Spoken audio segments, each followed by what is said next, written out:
Jackets? New Jackets. Really nothing has changed, to be honest. It's basically just always us trying, every 6 months or so, us relearning how to make music. That's the only true story in this band, is us just like stumbling upon some weird dichotomy and how to make music and pathology, and we just don't know how we did it, and then we can't transpose that equation ubiquitously throughout like our musical canon, so we just have to keep relearning how to make music every 6 months or a year. It's terrible. We're not musicians, so we're just We don't know how to do anything. If you saw how we came to any of these songs, you would be like, okay, they need to be locked up. Anytime you've seen us performing live before Los Angeles at Terragram, it wasn't us.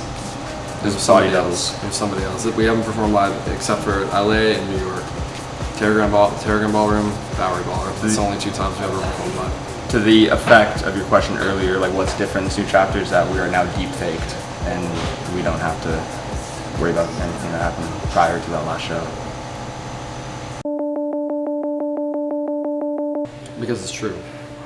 I mean, we did, unfortunately. Like, I don't take any satisfaction in it, but I mean, prior to the Indie Sleaze movement, no one ever even kind of likened us to the mid-thousands thing. They really didn't. It was just kind of this weird guy, like new-ish thing. Like, it was very esoteric, not necessarily even in a good way, but I don't know. That people just have to commodify something, right? Especially music, and that was the easiest box to put it in. Like, white guys in tight clothes. Like, where have we seen, happen then? And there's synthesizers, so, but really it's not anything quite like that. There are other acts around, I think, that, and not in a negative way, that are far more indie sleaze than us, for sure.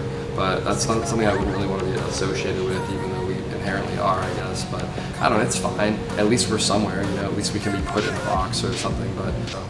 That was pretty well spoken.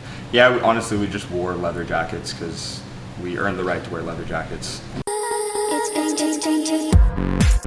You just put it on and believe that shit. Like anything in this world. If you want to steal a flat screen from Walmart, if you do it tepidly, they're going to catch you. But if you just walk out, no one's going to answer anything, you know what I mean? Everything in the world begins as LARPing, and when we started wearing leather jackets, we were LARPing as guys who wear leather jackets, and now we've put in our years of wearing leather jackets to the point where now it's not stupid if we have a $7,000 Saint Laurent jacket or a $10,000 Dior jacket. We earn the right to wear that, because if somebody else just goes and, you see fools all the time, they buy a Saint Laurent biker jacket and they wear it. I saw it on Instagram the other day, and it's just some smoked out shit. Like, no one should be buying a designer leather jacket unless they're earned the right to own that, you know what I mean? When I was younger, I was obsessed with like guns and war and like army men and all that fun stuff, and I had tons of G.I. Joes and all that.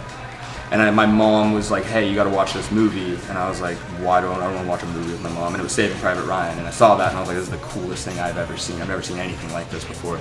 And I was obsessed with the aesthetic of it, and then I remember I had the little plastic army men, and I was like, I had a puddle in the yard I made, and I was like, holy hell, like it needs to be like the opening scene. I need boats, I need a boat to do it. So then I got tinfoil and I made little Higgins boats. I put all the soldiers in them and I drifted them across, and I had, a bunker set up with all the Germans, and that was probably the first time I really saw the power of my own mind. I don't know.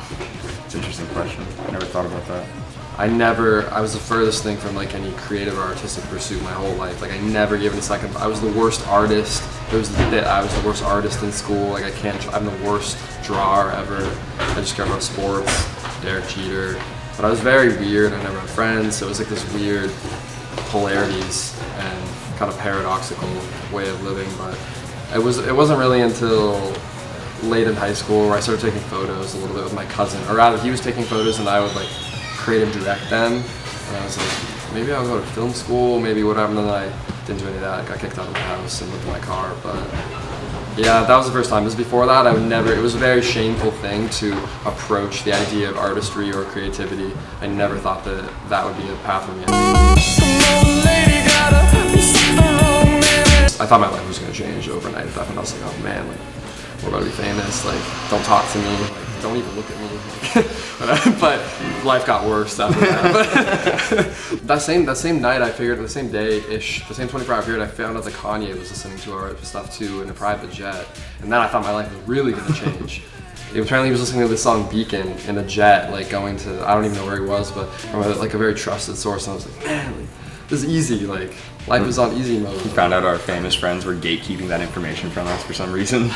Yeah, you know how it is, but anyways, good times, I guess. To be honest, I thought I knew, but the LA crowd was really lit, and I was not expecting that because, I mean, people don't really hate us in LA, but there's definitely kind of some, you know, Jesus in his hometown getting stoned type of thing. And it's kind of like that in LA, and people just, the culture isn't as apt to, like, look, guys who look like us kind of just sit in New York better than they do in LA, and that's how it's always been. LA's always been more demure, I think. But also, the Market Hotel show, I was kind of disappointed because people were standing there, but they thought it was crazy. But New York people want to be cool. They all want to have this air of cool around them. Like I'm not the main character right now, but I'm still more main character than the guy next to me. So they're not gonna really let go. You know? It's like going to like a Sisters of Mercy show or something, and everybody's like is the cool goth from their hometown. You know what I mean? And then you put all the cool people from their hometown in one building, and it's like, who's cooler than you have all the guy? factions, so you're like, oh, the 10 coolest people from East Village are in the room, and then Bushwick, and they're all just standing there kind of like, yeah, this is good, or whatever. So, I don't know. It sounds like I'm ragging on New York. I love New York. It's the best city in America, but we almost got dropped from our label because of that DJ set. I had to say And then we proved him wrong the next night. Thankfully.